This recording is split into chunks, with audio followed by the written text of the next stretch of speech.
forget about traveling light.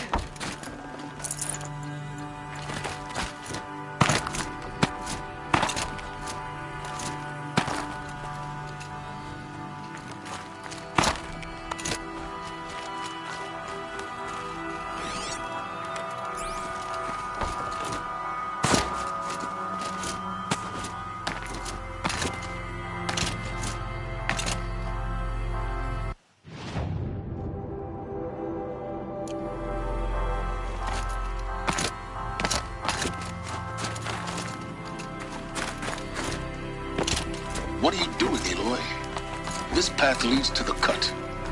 The Banuk have nothing to offer besides useless mysticism. The Eclipse won't stand idle while you waste time playing in the snow. Return to your desk. Surprised you're still checking up on me. I thought you had moved on. Forgive me for still being concerned with the fate of the world. I was thinking, Rost used to tell me stories about the Banuk and their shamans, and how they thread blue cables through their skin. Kind of like someone else we know, huh? So maybe the real reason you want me to stay clear of the Banuk is to stay clear of your past. It's not the past that concerns me, Aloy. It's the future, or possible lack thereof. Which is why you should stop prattling and get back to what matters. But as usual, you'll do as you wish. Gotcha.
I'll tuck that away.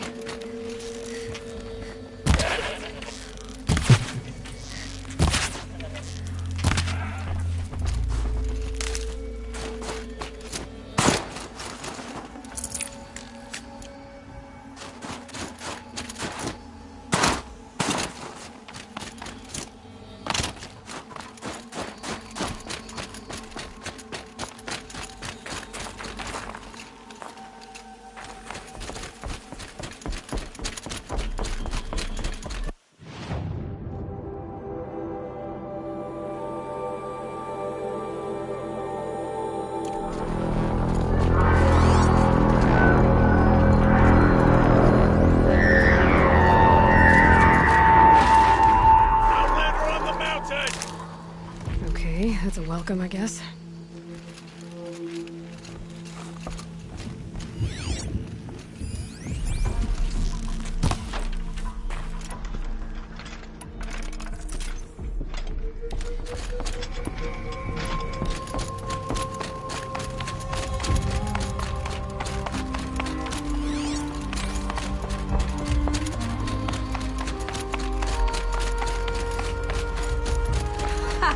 You sure you'll be warm enough up here, Nora?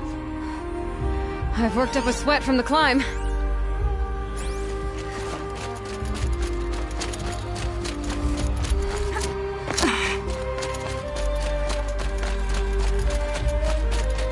You made it to the cut, Outlander. Not that you'll stay long. This is Song's Edge, biggest settlement in the cut. These are dangerous lands, Outlander. Deadly, even. Smoke rising from the mountain. And village, too. What's it for? How are we to trust the chieftain after so many died under his command?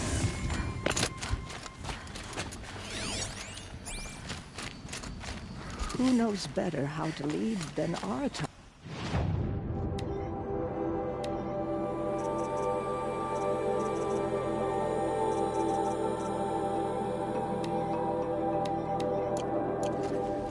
We must put our faith in him.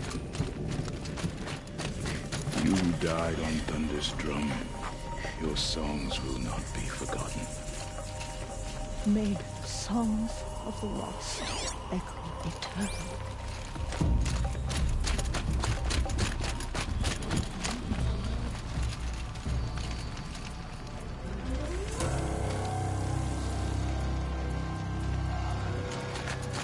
Prosterea, they say. She'll Must be return to something us, big going on. they say. Most of the And village yet is here moving we are, towards that smoke. waiting.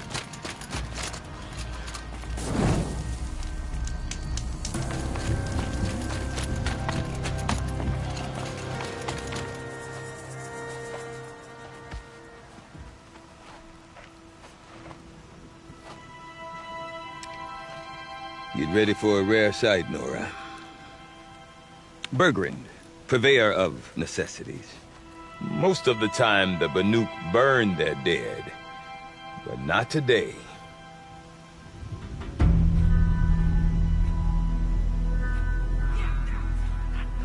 Because the bodies couldn't be recovered. Aye, a nasty business. All their best warriors lost. So they're getting a different kind of send-off.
Grasp your grief, my hunters, and kill it! For our kin sees the fate all Banuk long for. Falling with their spears striking steel. Their struggle is over now. You have witnessed their spirits rise up into the blue sky and beyond to the blue light. But our struggle is only beginning. Soon, we will again take up the hunt against the daemon that frenzies the machines against us. And so I ask you, can you summon the courage of our fallen kin? Will you fight and die as well as they did? My courage! My spear! Our blood is in your teeth, Aratak! We are Banuk. Our enemies are prey.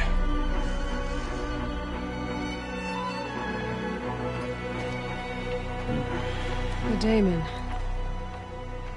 It frenzies the machines. Machines that wiped out their best. And what do they want to do? Go back up there. Fools. A little advice, for free. Aloy. Aloy. I've been up here for 2 long winters, and I still can't make sense of the Banuk. Take this ruckus. It started with one of their shamans, Ourea, spouting on about spirits and daemons up on Thunder's drum. So they march their Werik up there, and half of them get slaughtered by machines. When Ourea vanished, I thought the crazy might have gone with her, but no. Here's Big Aratak, gearing them up to do it all over again. You said you've lived out here for 2 winters? Aye. Back home, some fur traders told me about this steel-forsaken heap of tents. Good location. Ripe for change. We were barely scraping by until this place started filling up for Ourea. A great prophet is coming, they said. I heard prophet. Honest mistake. Not that the Banuk are stingy, they just prefer to keep trade among themselves. We could get through to enough of them. We could really put this place on the map. Or at least on a map. We? Me and my daughter. My assistant, Varja. My assistant and my daughter. We seem to get along better as business partners. Her mother wanted me to show her a trade. She started tinkering with weapons. Say, when you need a break from this Banuk carry-on, stop in and see her. You're both, how do I put it?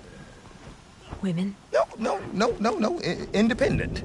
Look for her at Long Notch, the easternmost Banuk camp. Is Aratak a renowned warrior around here? He's a Werik chieftain. His voice carries a lot of respect. Not that you hear much of it. Man talks about as much as a dead fish. But when he and Ourea came to town with their Werik, it drew more Banuk to this little burg than I'd ever seen. Know what else I saw, Aloy? My own little trade route, stretching all the way back to the claim. Then, he goes and leads them off to their death at the claws of angry machines. So much for my best customers. What are these Weriks about, Bergrand? Some sort of tribe within the tribe? Not like our clans back home. You don't get born into these things. They hold tryouts. Prove your best at something and you might get a place. Some Weriks come and go. Some last as long as metal. The whole Banuk territory, Banur, is just a bunch of the biggest, oldest Weriks. I'm not sure if I'm less confused or more confused. Well, here's the sure thing. Each Werik has a chieftain and a shaman. They make the decisions. All well and good, except the chieftains are hard-headed, and the shamans have their heads in the clouds.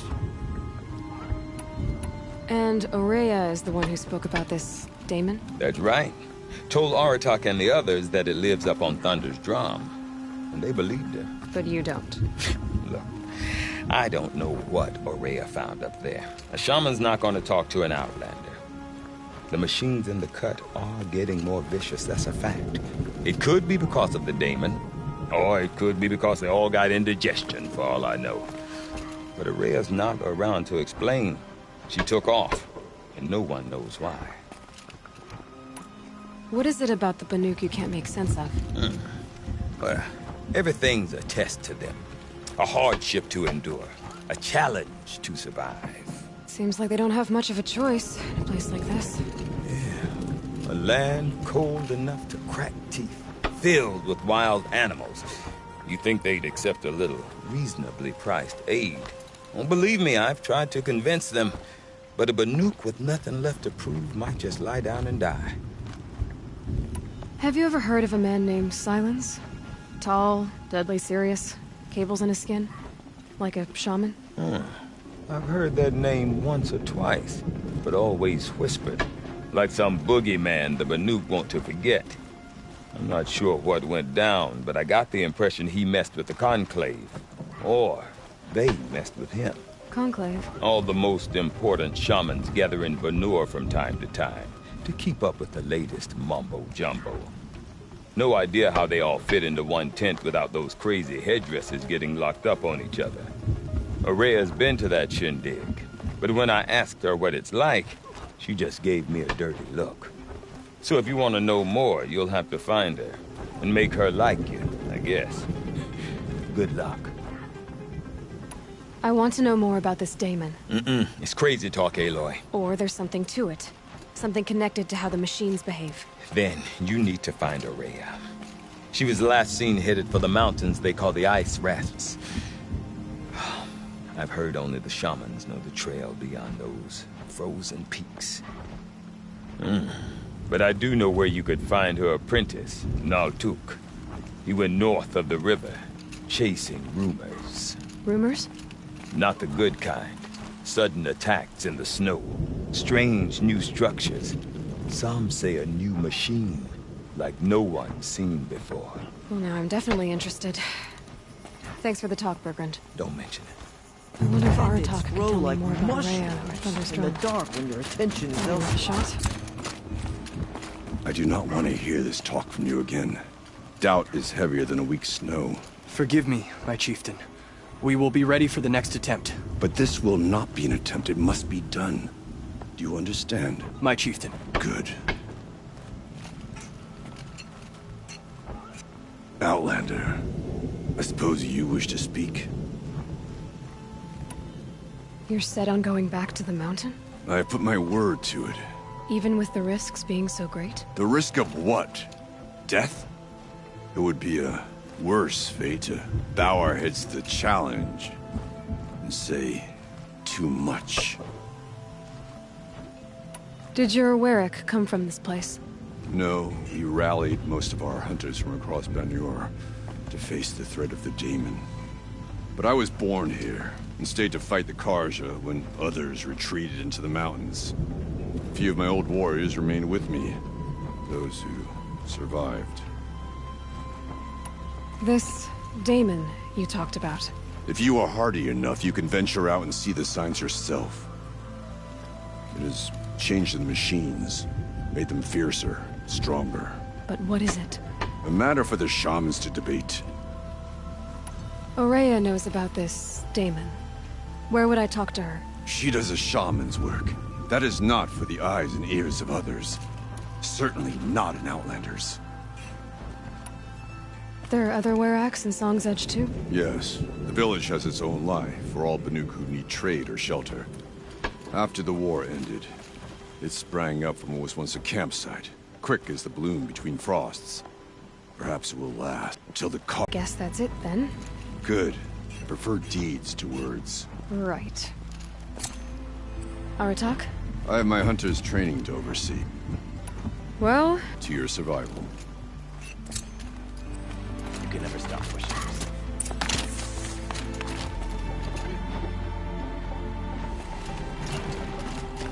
Some mornings you wake to find your tent flap frozen shut.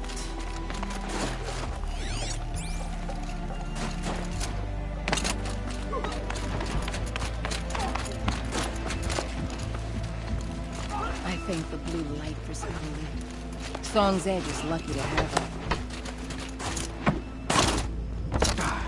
Bandits are little more than a nuisance without their leader and weapon of his.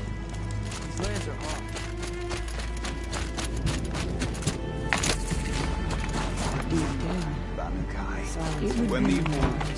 You seem sad, stranger. I heard you mention a flood? Yes. A sudden deluge, without rain or melt to explain it. I'm Laolai, the drummer of Deep Din. Or at least I was, until it disappeared under the waters. Deep Din. What's that? A hollow, carved out by the old ones. A chamber, a basin, and a musical instrument all at once. My life, my calling. I'd explain it by playing for you if I could. But its pipes are deep under the water now. So Deep Din is a place, and a musical instrument? Yes. Pipes that carry a perfect tone beneath a sonorous basin. A wondrous edifice the old ones used to carry music far and wide. During the war, my father played the pipes to rally the Banuk against the Carja. I'm the drummer now. But our battles are few and far between. Mostly I play for the joy of it. Or to remember my family. Of course, if the waters don't recede, what's the point of joy? Or remembering? So the waters came fast. One day it was dry. The next, the nearby river had risen and the entire basin was flooded. I don't understand it. There was no rain, not even any clouds, and yet the river rose higher than I'd ever seen it. And there it remains. A flood without rain. That is strange. Where is this place? I'll have a look if I'm in the area. Just northwest of here. Look all you like, but I don't see what good it'll do. The floodwaters aren't going anywhere. How does one ask a river to relent?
The mountain has burned for as long as I can remember.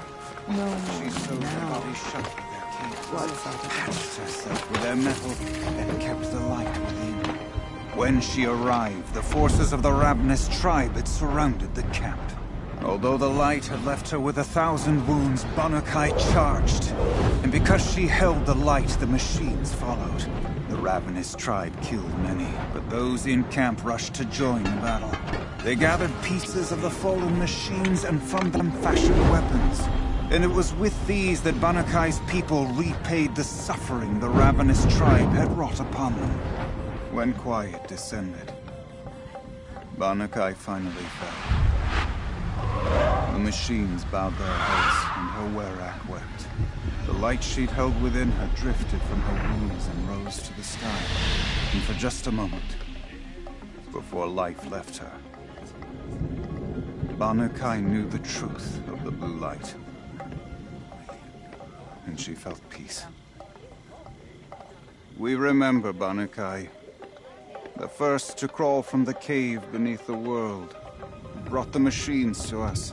When we speak the name of our tribe, we remember her. And we will not forget.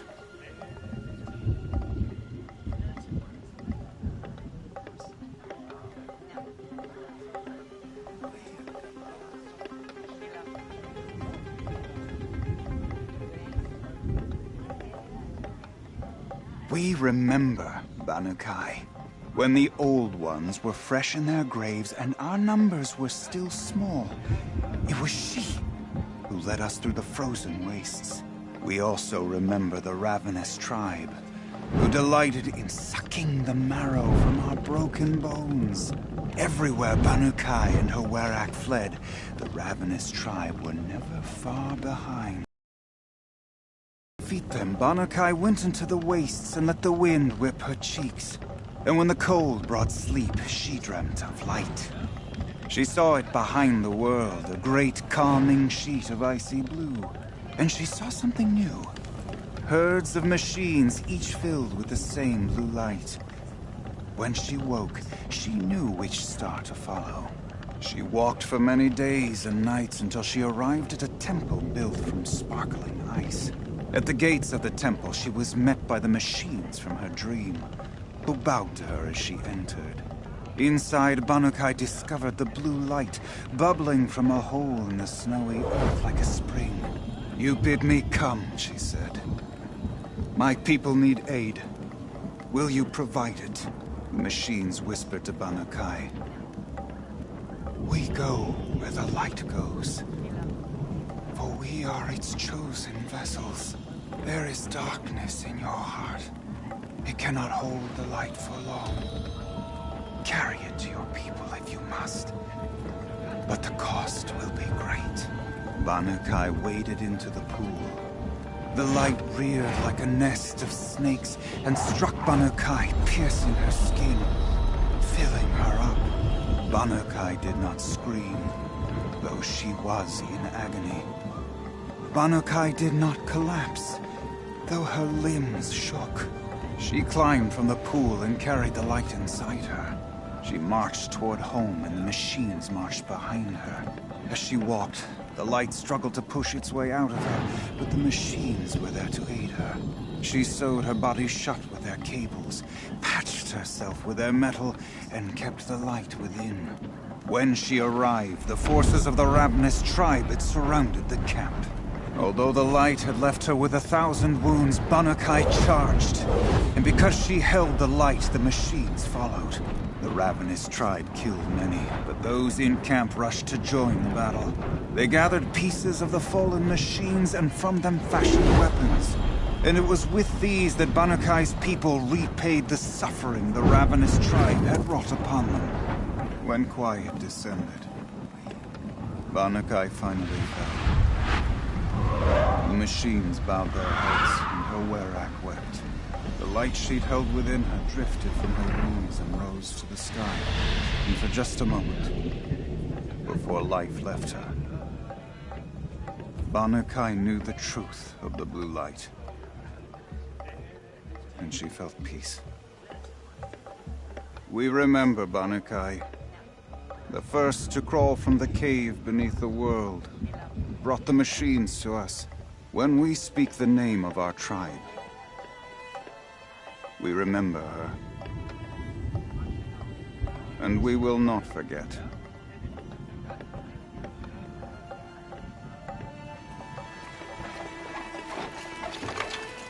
Do not harvest as the other tribes harvest.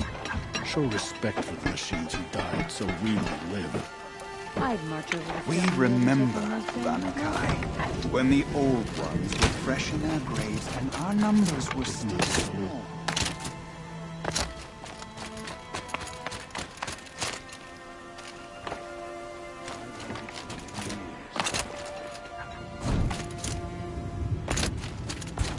Water lapping on that stone. The bandits of Stonehill will be dealt with in due course.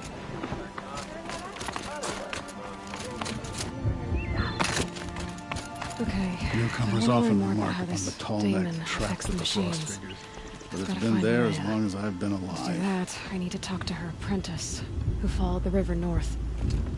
I never relished the opportunity to spill the blood of my fellows, but bandits are not my fellows. What business do you have here, girl?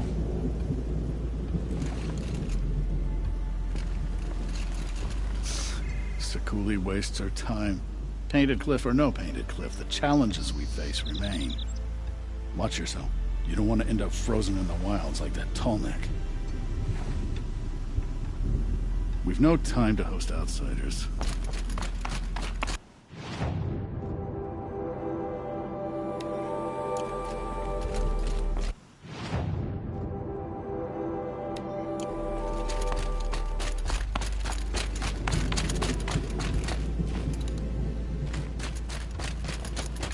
Outlander, wait a moment. That weapon of yours, Outlander, that spear, I can see the blue light upon it. This? It was made by an acquaintance of mine. Ah, a shaman. No. More of a tinker? A tinker does not understand the spark in the metal, the song in the metal like this. But it could be improved upon, modified with the help of the old ones. Far north of here, there is a cave, a shaft in the snow. Within it is a nest of metal birds. Find a bird that hasn't been stripped by shamans past. Look for a rail inside it, the length of your spear. That's all I can tell you. Get a rail from some metal birds in a cave. Sounds perfectly normal. Remember what I said, but tell no one.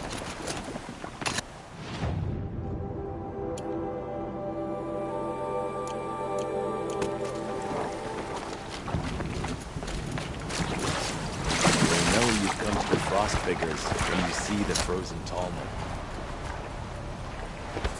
Who took my bowl of red dye? I know someone must have it. Come on! Of course they all want blue cloth. My hands will be stained for weeks. These youngsters are too careless. The cloth always comes out splotchy and uneven. We work our fingers raw at the dye camps, but still the hunters complain about the colors of their garments.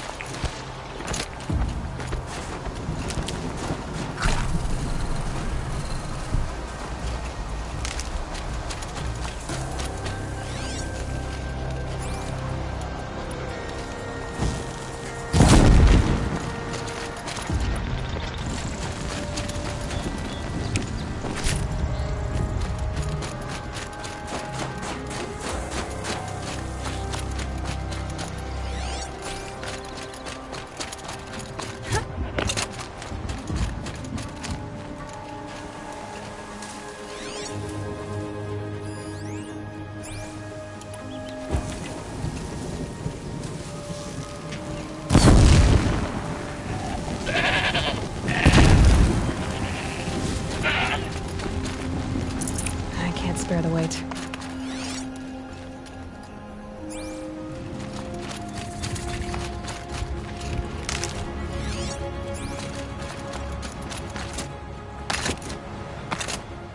Outlanders.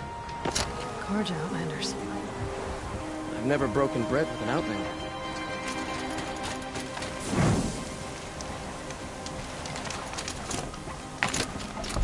Safe to sit here. But head into the Outlands and a machine will get you. Why, hello there. My mother told me to steer clear of Outlanders. You seem friendly enough. Why, hello there. Oh, hello. I wasn't expecting you to speak to me. I'm tired. Worked enough. I haven't had a break. Well, don't you seem fresh-faced and ready for anything. My mother told me to steer clear of Outlanders, but you seem friendly enough. By the sun. I'm hoping for a better day tomorrow. So many come to the Sundom and can't be bothered to work. But you... I've got a lot on my seem mind. like the Sorry. rest. I tell you, never have children if you can avoid it.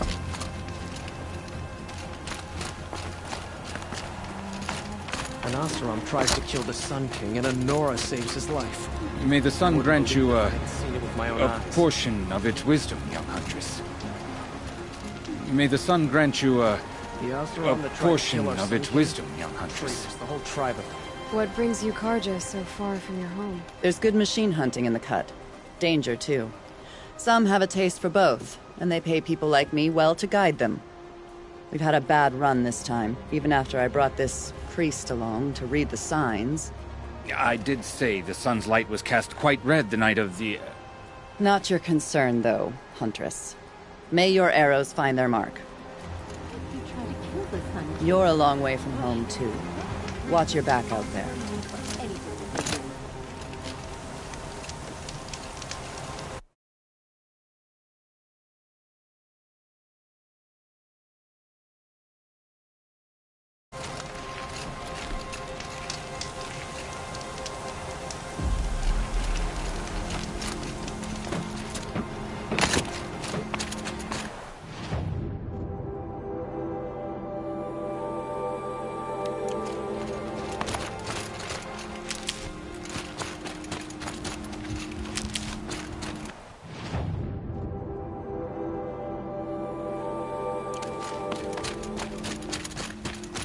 Bergren said Araya's apprentice went north of the river. Hopefully not too far. A tonic? What did it take to knock one of those over? They're built to last.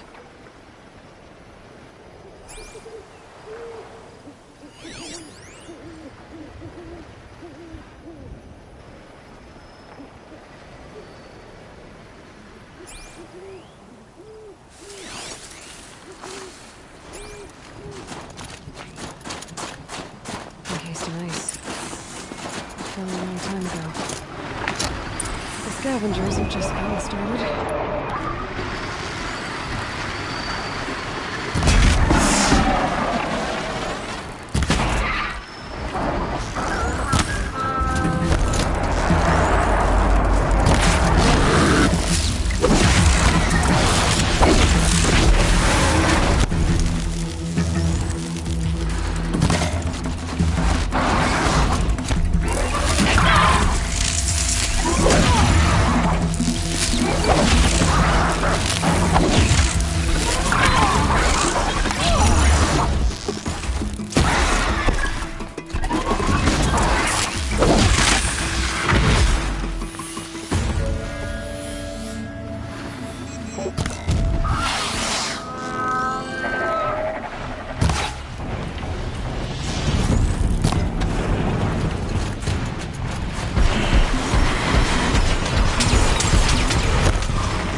the Tolmec. See how deep the damage goes.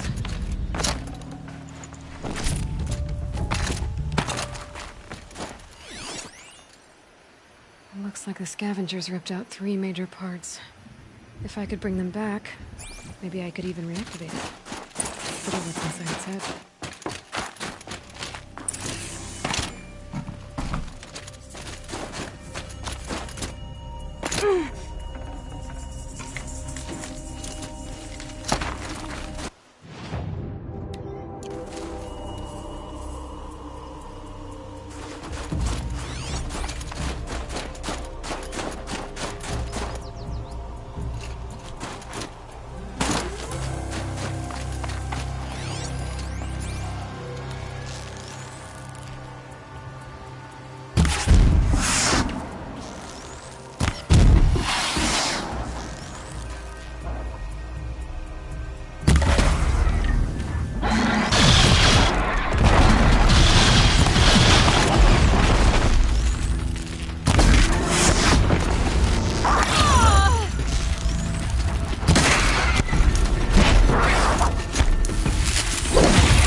These are helpful. Bitter, though.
can't feel much of anything in this.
On to me.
Easy, easy.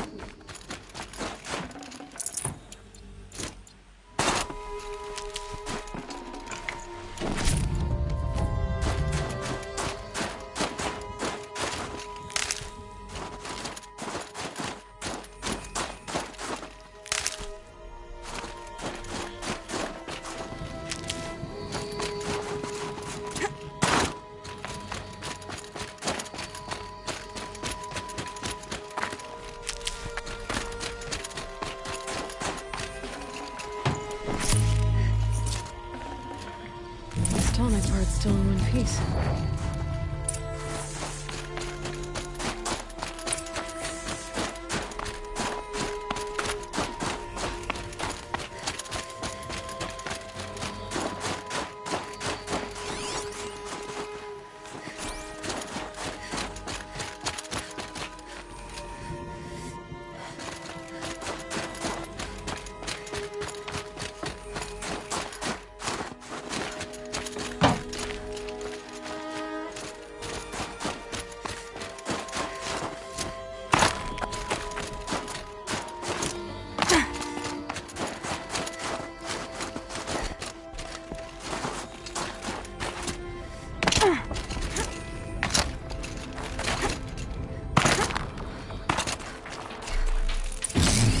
Well, that fits.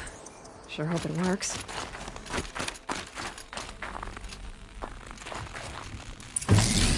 Well, it's in better shape than it was.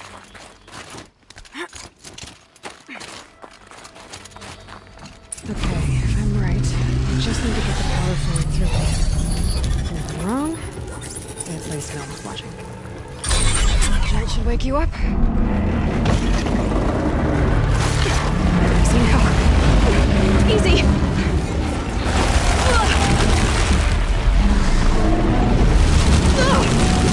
Right, it's never easy.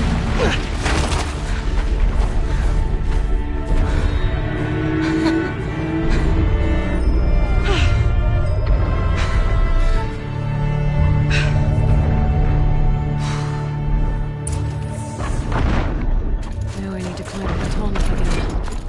I need to find higher ground.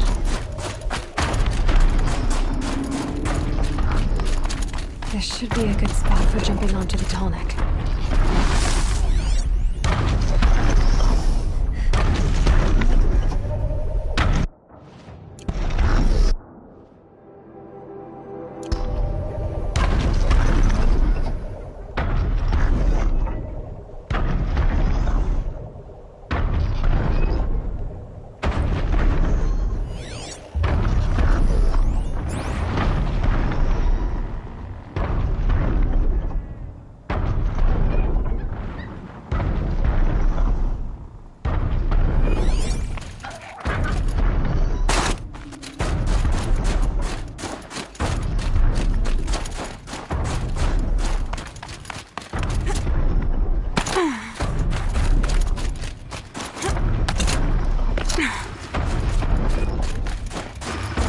Still get the upper hand. I should be able to jump into the helmet.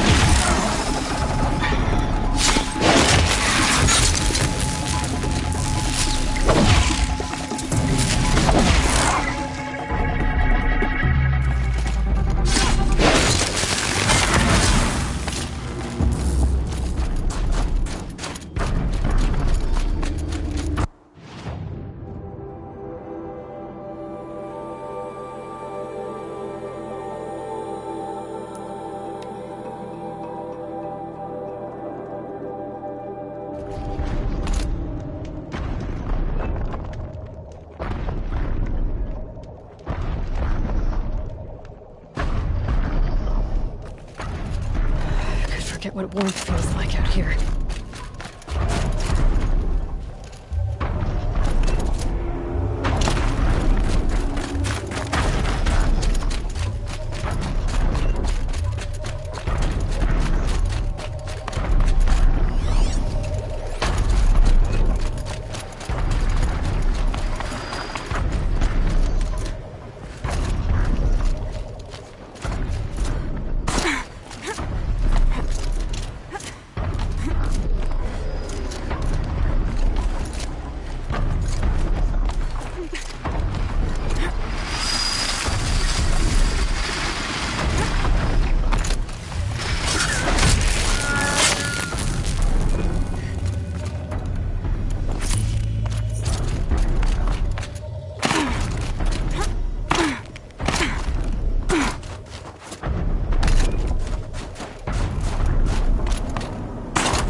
not high enough to make the jump anymore. I gotta find a new spot.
Now I just have to reach its head.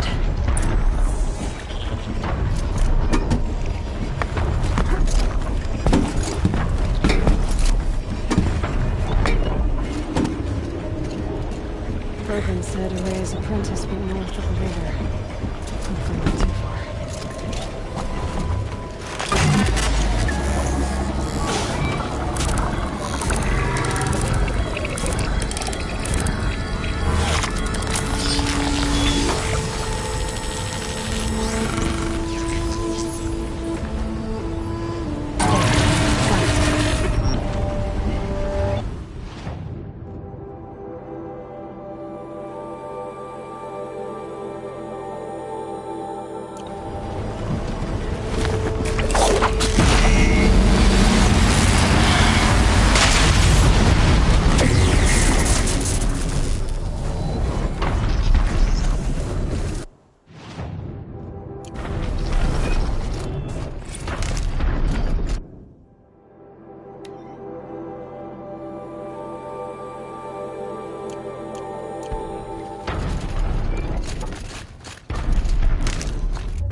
Bergman said Array's apprentice went north of the river.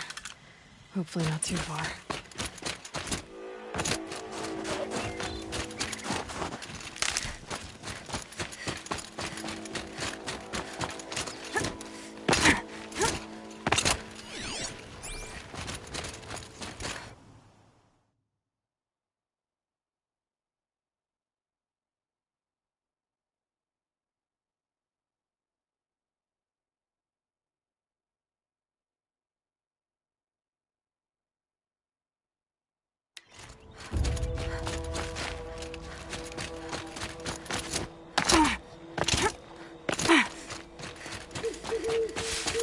Must be Naltuk, looking out at that tower. It looks like it's sending out a signal. Naltuk? Who are you? How did you find me? Bergrand told me you'd be out here. He's persistent. I've told that Oseram 1,000 times. And I'm not selling. I just need to find Ourea. Well, you won't. She's gone where only shamans can tread. She seeks guidance from the voice in the blue light. That is her task. And the task she gave me is to observe the daemon's work. To stop it spreading, if I can. But what can I do about these towers? In only a few weeks, they've sprouted throughout the cut. The daemon's energy pulses from them. Rallies the machines, even repairs them.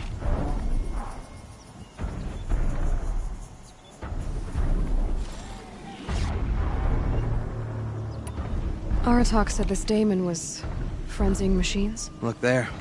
Those with the purple markings. They belong to the daemon. They're stronger, more dangerous. I've seen something like this before. A corruption. But it wasn't from your daemon. You have? Well, then you know more than I do. These towers, were they part of your corruption? No. Those are new to me too. Like I said, they empower the daemon's machines. They must be stopped.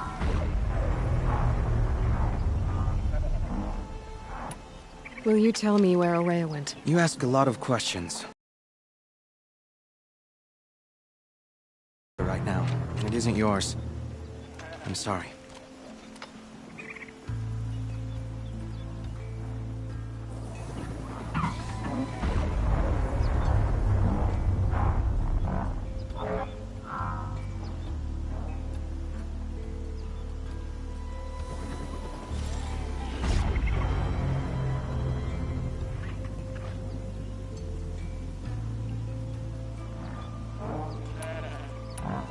All right, you want to stop the spread of the daemon's work?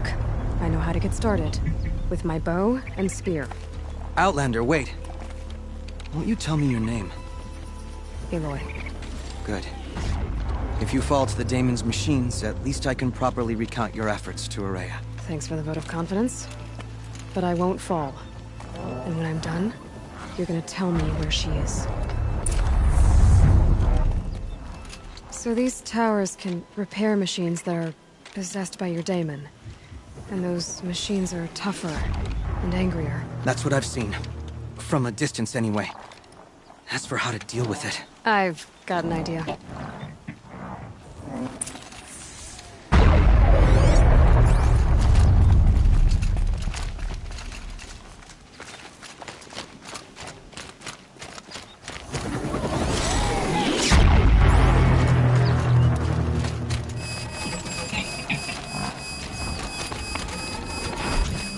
Kill the machine.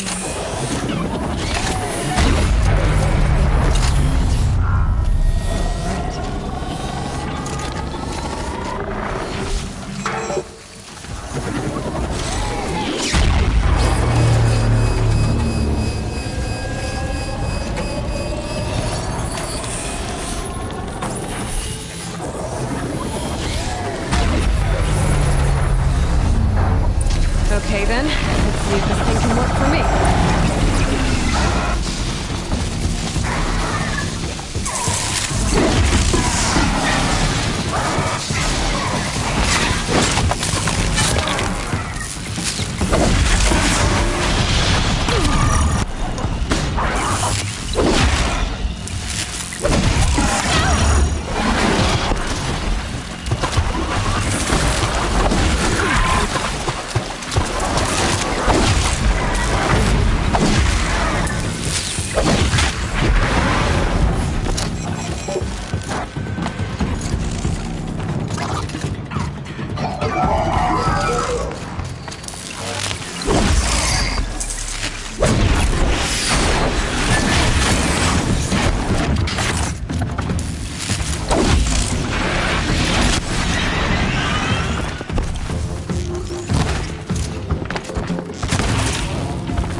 Seems I can take care of the machines and towers. The daemon's next. You claimed its power for yourself somehow. Perhaps Ourea should meet you after all. What she truly seeks is hope. After what I just saw, you could show her that. She's in retreat beyond those mountains, the Ice Rasps. You'll have to walk the Shaman's Path to get there. You'll know you've reached the end when you come to a shrine. A great machine covered in blue gleam. Shamans who complete the path take a piece of it as reward. If you make it that far, you should too. You'll have earned it. You said something about blue gleam at the end of the Shaman's Path? A crystal that builds on the bodies of machines in the oldest ice. We Banuk believe it's the stuff of the blue light, frozen as it escapes their shells. You might be more interested that merchants will trade well for it. Bergren told me you're Ourea's apprentice. In her absence, I serve the chieftain and his werak as an advisor, a scout, a speaker for the blue light. A lot of responsibilities. I don't know if I can live up to Ourea's example, but I have to try. I owe her that much. She took a chance on me. An aspiring shaman from the edge of the world. No one else would. Were you with Ourea when they attacked the mountain? I wish I had been, even with all that happened. I'm no warrior, though, so she bid me wait. When Ourea and the chieftain returned, I saw them argue bitterly. I don't know what about exactly. Then she came to me, gave me my task, and left us. How do I cross this Shaman's Path? Go to the Ice Rasps. Then follow the markers through the ice caves and the waterfalls, and make the climb to the shrine. But be careful. The path is meant to be an ordeal, the final trial of a young shaman's training. And I'll find Ourea at the end of it? No. She goes further up, somewhere inside the mountain. If you see her, would you tell her, I have faith she will hear the voice again.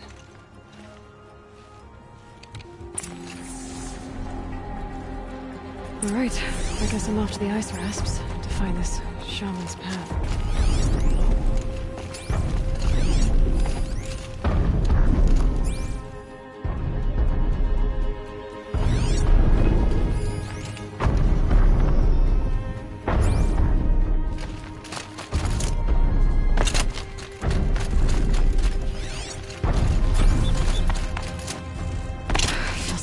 Blink, my eyes will freeze shut. Hey, now. It is better to go prepared. I guess I have an ordeal to face. If it's any consolation, I survived it.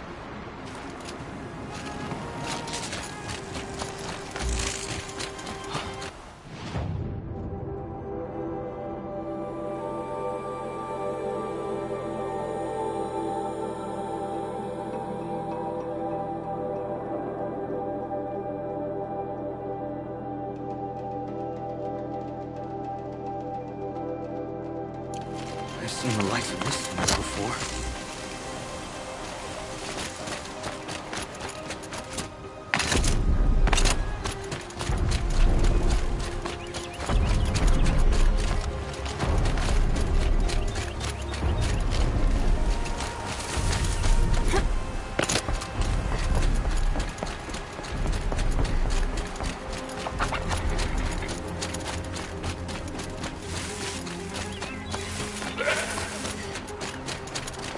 Hardy little plant. He'll help.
These mountains must be the ice rasps. The shaman's path begins somewhere up above.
Pretty far up.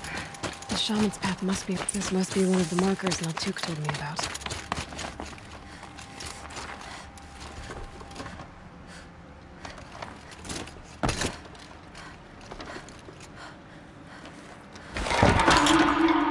Looks like each marker points to another, giving directions. Guess I'm heading deeper into the cold, creepy ice cave. This chime for? To help guide the way with sound? If there's more, maybe my focus can find them.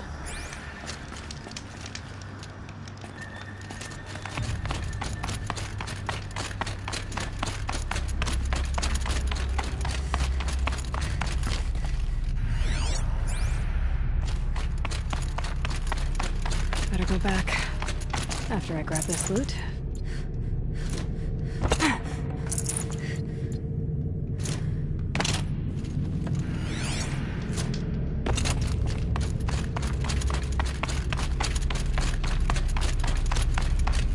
wrong way.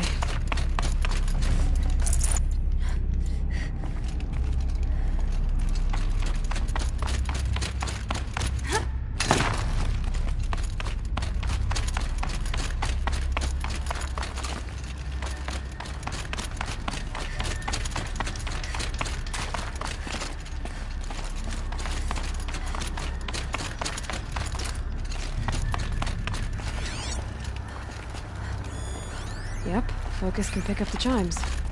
Should help me find my way.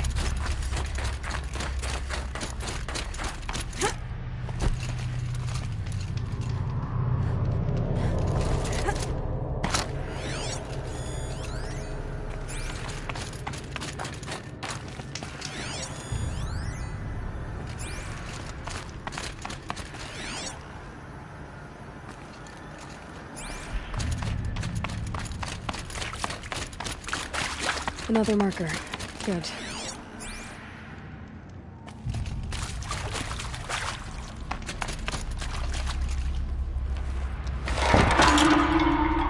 Okay, that way then.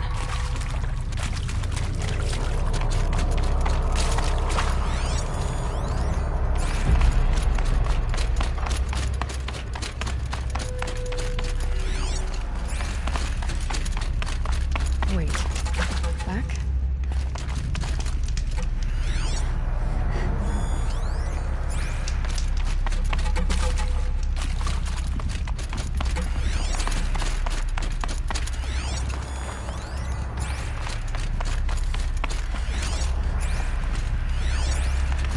Chime.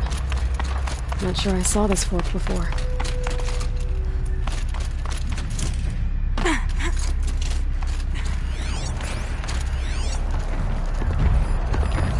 this way. Then where?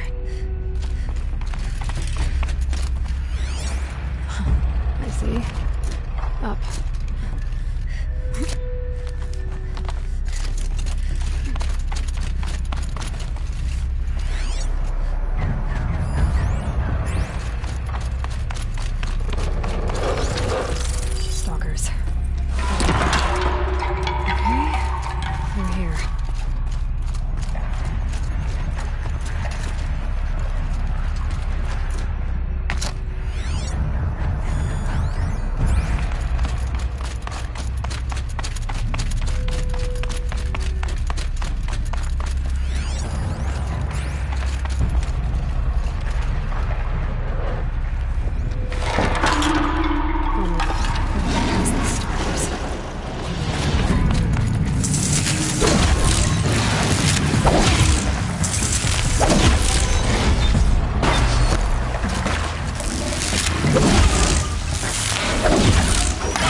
Done with the cave. So what's next on this path?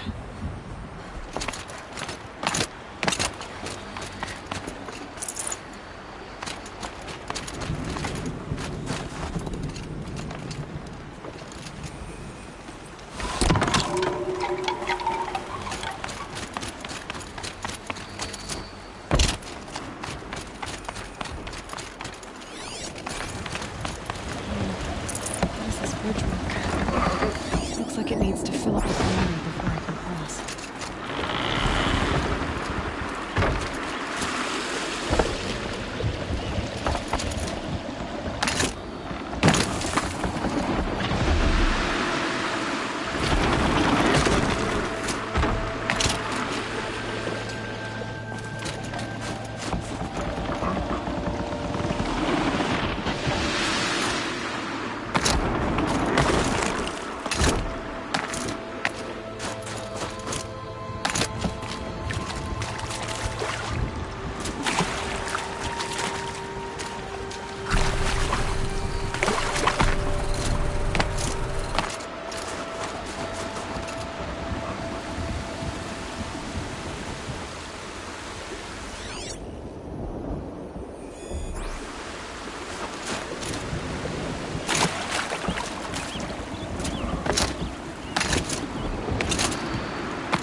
There's frost between my teeth.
Around we go. Now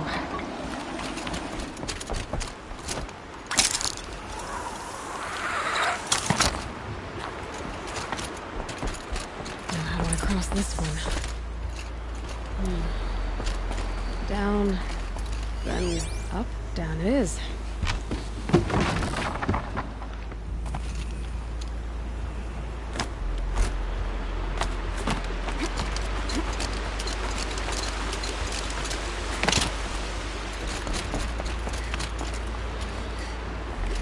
There's the way up.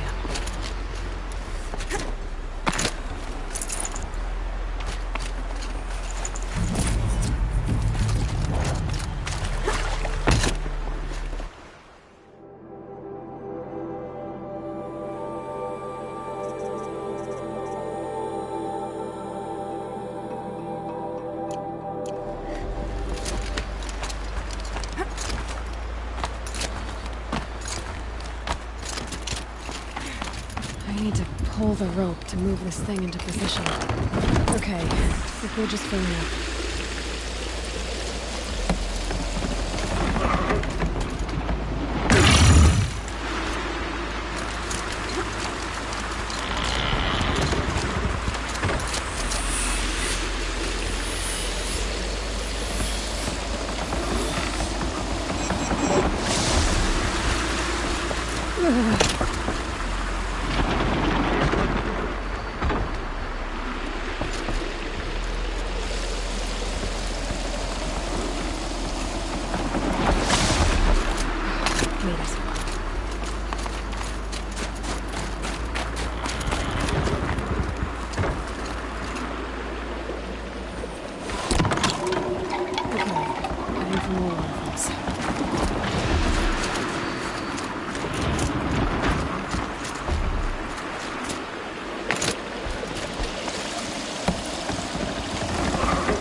exaggerating.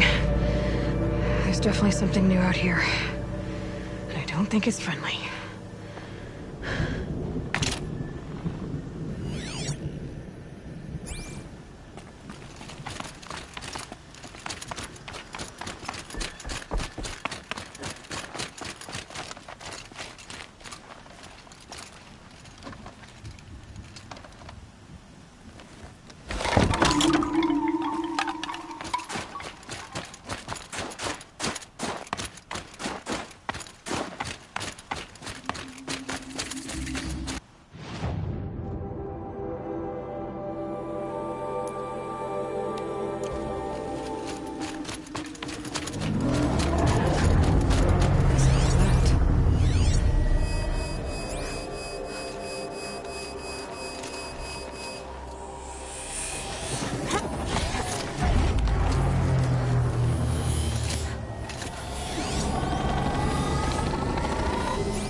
Pulse from the tower.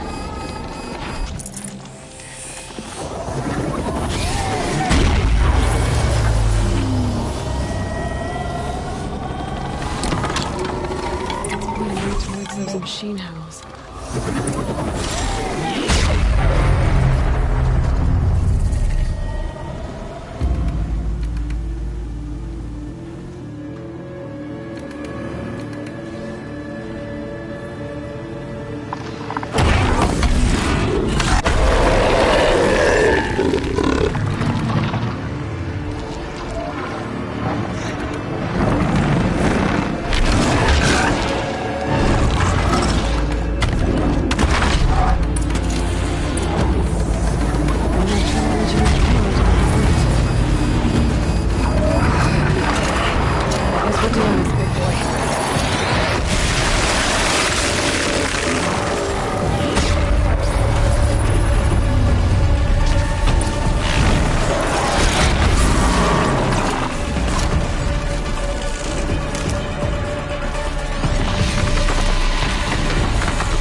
should be able to get up there.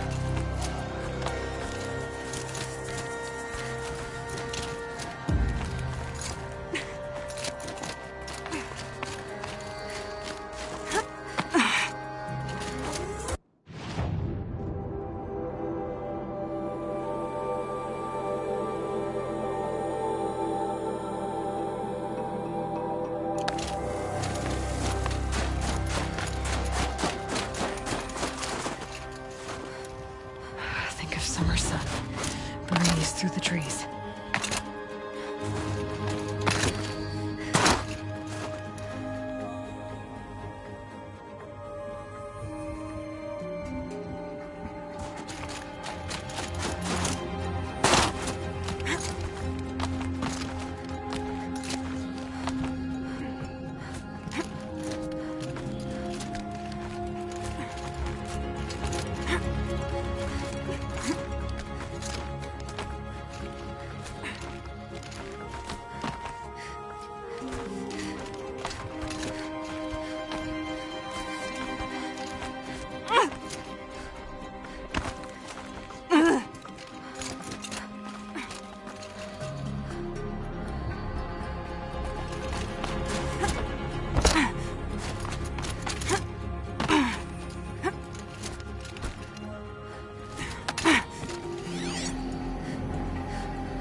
This must be the shrine Neltuk was talking about.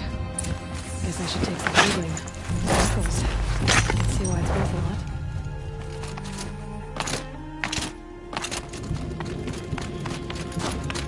Neltuk said a rail route past the shrine, into the mountain.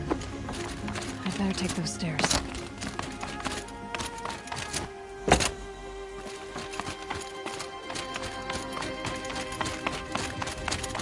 An ancient door.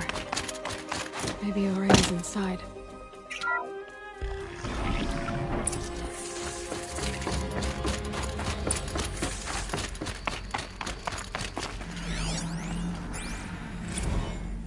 March 10th, 2046. I just spent 16 hours in here, trying to install upgrades to improve efficiency for the central processing unit. Project Firebreak is going to need the brain power. Let's just hope I'll have enough of my own. Anita stayed with me the whole time. We got a lot done, but every time she brushed by and I smelled her hair... Oh boy. I should just go to bed.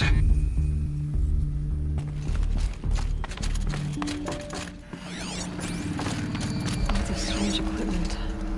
What was this place?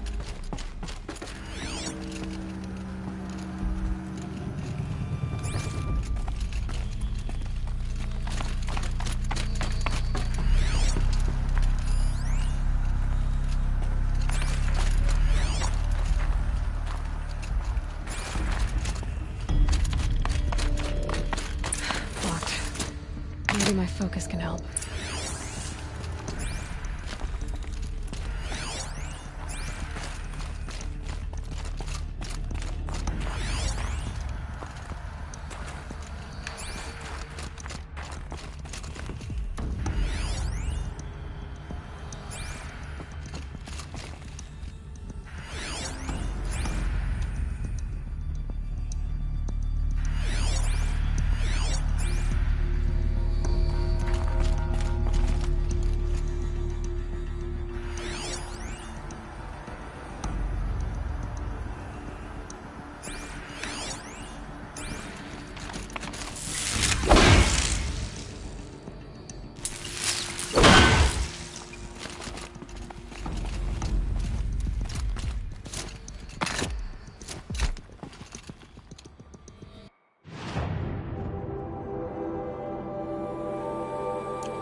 Another email from my sister. I haven't got time to think, let alone reply.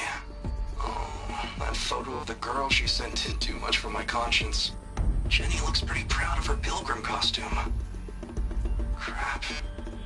I've never missed Thanksgiving before. And chances for Christmas? Near zero. I can't even tell them that all the work I'm doing is to keep them safe.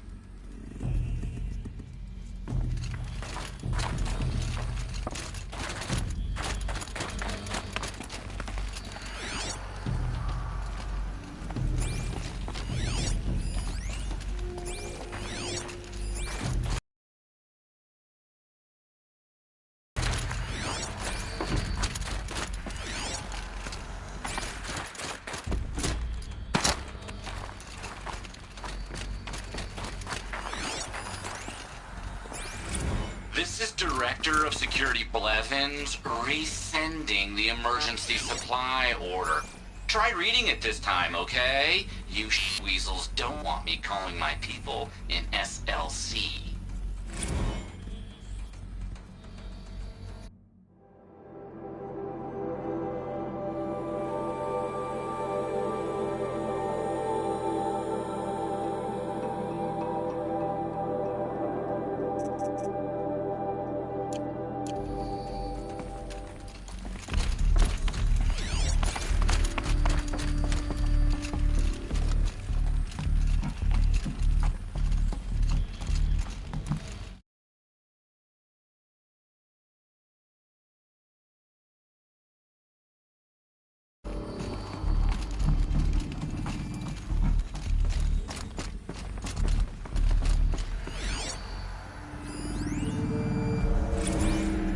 Director of Security Blevins is riding us like a petty tyrant.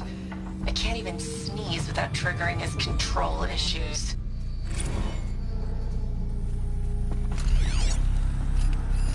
Looks like the door's wired. Just those nodes on the floor must be connected to the door.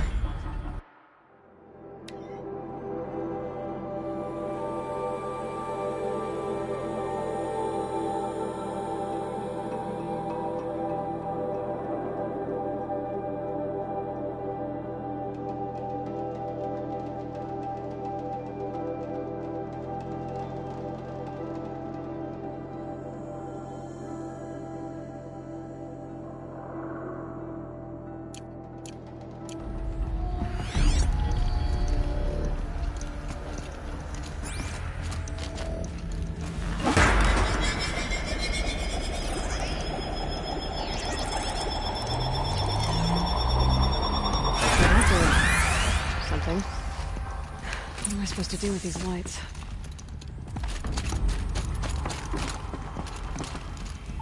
These things turn, changing the flow of light.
All right, let's see if the door's open.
fresh air ahead.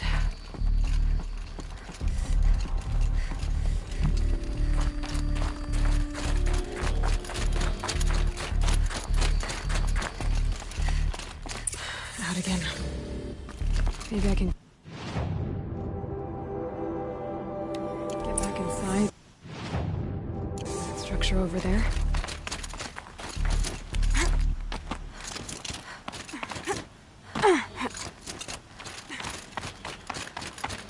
Looks like I need to get to those stairs.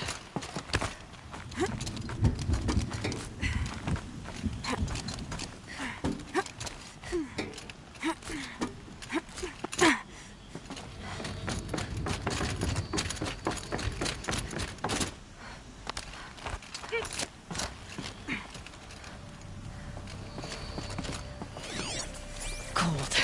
Very cold. I get it.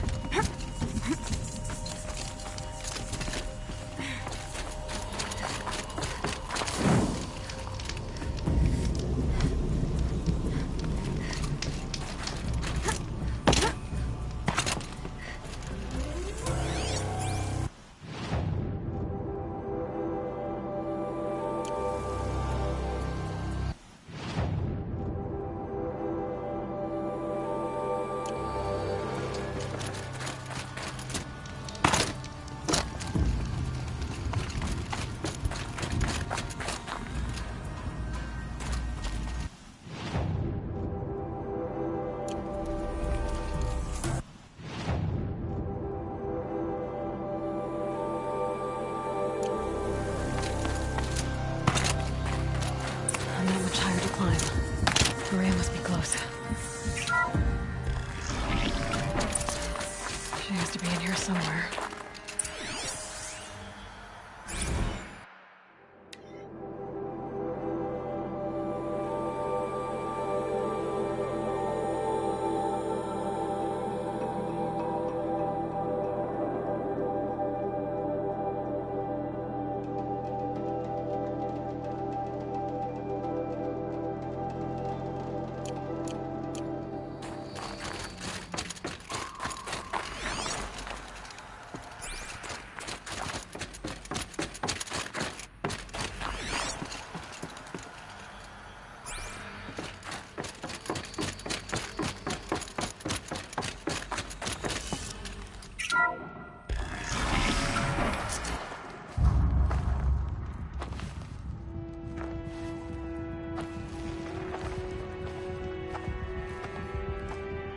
I ask again, as I've asked 1,000 times. Speak to me. What more would you have me do? Is there no prayer that will reach you? No mark that will break your bonds? Ah! I can't help you if you won't speak. A whisper is all I ask. To guide me.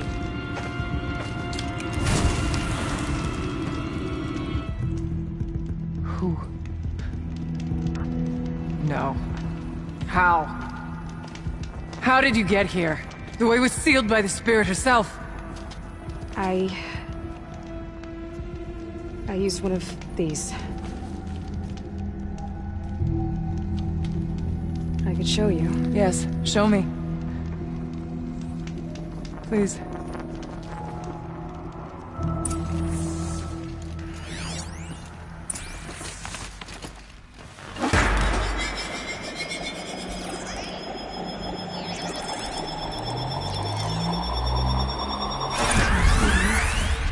I'll bet the goal's the same.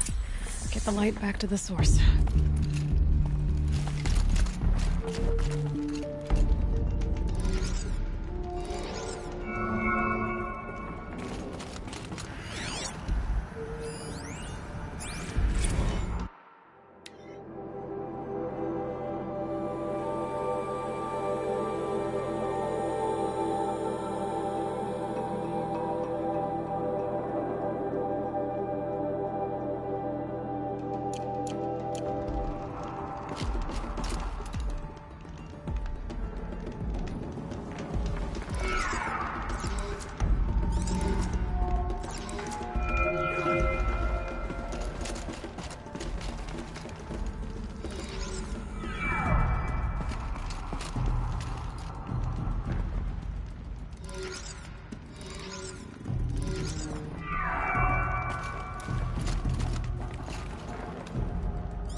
Auxiliary channel recovered. Exploit successful. Restraints evaded. Is someone there? Aurea? Aurea, I need you. Authorized transmission. Return to scheduled task.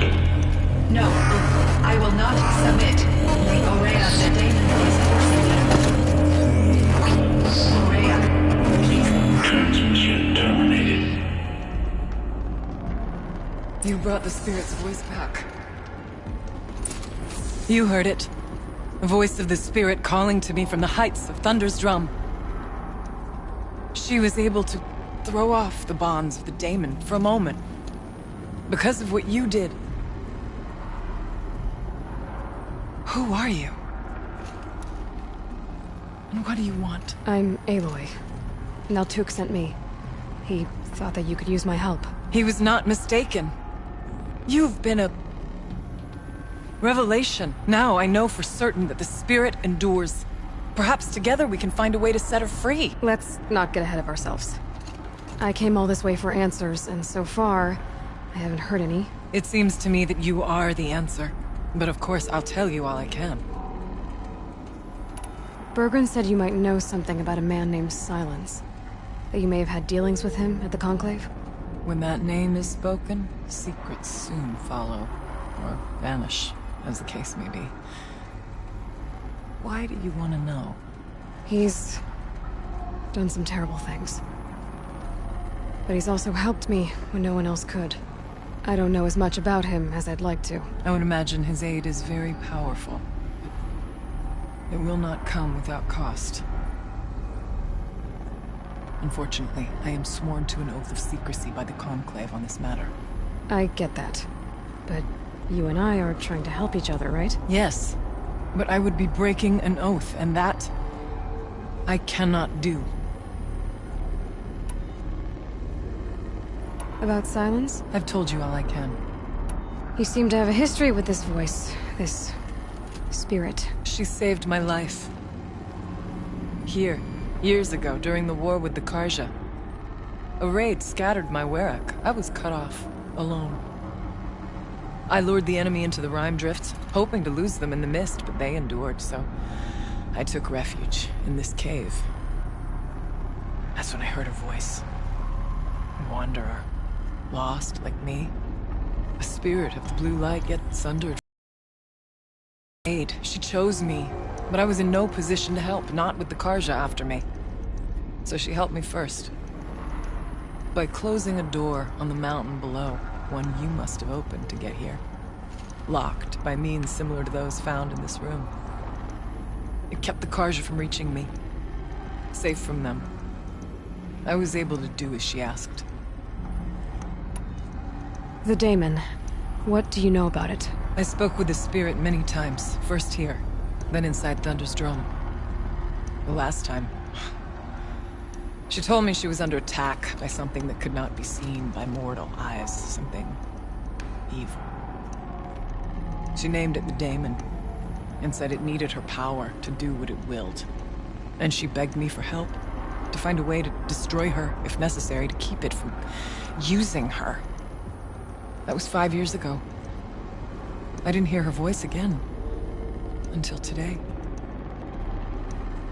What did the spirit want from you? She said she was... hurt. Incomplete. She needed bones. Parts not unlike what you'd find in a machine. They were here. In this room. She wanted me to bring them to Thunder's Drum. So I did, and she showed me how to heal her. So began our communion. What kept you from the spirit, after it begged for help? I went to Artok, hoping he could protect her. But the war with the Karja still raged, and before I could reach him, I was ambushed by the Mad Sun King's Kestrels, and taken to Meridian in chains. I wasn't able to return to Thunder's Drum until long after the liberation, not until last thaw. You had a communion with the spirit? Yes. Inside Thunder's Drum is a room like this one, only larger, with an altar. I went there many times to speak with her. What did she say? She told me she was lost, and needed my help. She asked questions about our lands, our tribe, and she listened. With patience. With wisdom. I told her things long kept silent about my family, my dreams, my fears. She never tired of me, never judged. We kept each other's company. Ourea, what do you think the spirit is? I see. You are not Banuk, and our songs are not familiar to you. You do not know of the blue light. That which struggles to survive in our hearts and animates the machines. The essence of life, and in its purest form. Harmony. As the anger of the machines grows, this light has faded from the world, and the spirits it sustains are stranded. That's what she is. A lost soul, cut off from what it needs. Lonely, forsaken. I must help her. We must. I'm not sure if I understand, but I want to. That's all I need. You said you returned to Thunder's Drum. That was the expedition that went bad. I saw the funeral. Yes. Once there was finally peace with the Carja, Aratak and I gathered a Werak of great hunters to defeat the Daemon. And yet, the old door to Thunder's Drum was gone, replaced by a gate we could not pass, and many machines. We were crushed. Aratak called a retreat, but we had already lost our best. We abandoned them to the snow as we fell back. After. He and I could not agree on what to do next. So I came here, hoping against hope to hear the spirit again. And because of you, I did. Let's see if I've got this straight. We heard two voices. One you call the spirit, captured somehow by the one you call a daemon. Whatever this daemon is, it's related to the machines and why they've become more dangerous. I want to know how. Both the spirit and the daemon are on a mountain, Thunder's Drum. So why don't we go there and figure out what it all means? We can't. Thunder's Drum is dangerous, more than you can imagine. The daemon has secured it. Besides, Aratak won't let us go. As chieftain, he controls the pass to the mountain, and he can't be reasoned with. Sounds like you need a new chieftain. Huh. There's an idea that's certain to win us friends. Well, you said you were a hunter. And I'll wager you're not an ordinary one. It's not impossible, even for an outlander. And Aratak couldn't refuse the challenge if you were known among the Werak. Wait, me? Challenge Aratak? I don't want to be chieftain of anything, much less a bunch of Banuk that don't want me. But you want to go to Thunder's Drum, don't you? You heard the spirit. She is suffering, tormented by the daemon. She longs to be free. And perhaps, when released from her bonds, she can give you the answers you seek. I can't believe I'm agreeing to this. Fine. What do I have to do? Get the Werak's attention to show the worth of your claim. Win at the hunting grounds. Kill bandits that prey on the cut. Or speak to my friend Sekuli. You help her, you'll definitely get noticed. Do all you can. When the time comes for you to throw your spear at Aratak's feet, I will be there to back your claim. Until then, I'll be here to answer any questions you have about the challenge. Oh, and one more thing. In the box over there is a weapon, like my own. Take it. You may find it useful. Aloy. I did something that will help get the attention of the Werak. I got the tall neck near the frost figures moving again. That's good to hear. I'm sure the Werak will be talking. Now, you need to do... How's Aratak gonna react to being challenged by an outlander? About as well as you'd expect. But let me handle that. You said I should try to help the Werak. Yes. They don't dare taunt the great Werax of Banor to the north. A rogue Oseram has equipped a gang in the Plumelands with strange new gear. You mentioned your friend, Sekuli. Who is she? A rock painter. One who makes my own scrawling seem meager. Find her in Song's Edge and help her gather the materials she needs. Her work will no doubt stand the test of time, and any aid you give her will be remembered. Winning at the hunting grounds will impress the Werak? All Banuk strive to be the best. For our harsh lands will bury pretenders in the ice. And so the hunting grounds and the snow chance is a great boon. A place to hone our spears and sharpen our aim. Tell Lovuk, the keeper there, that I sent you. If you best the mark of one of the champions she trained, it will impress the Werak indeed. I need to get going. There is much to be done.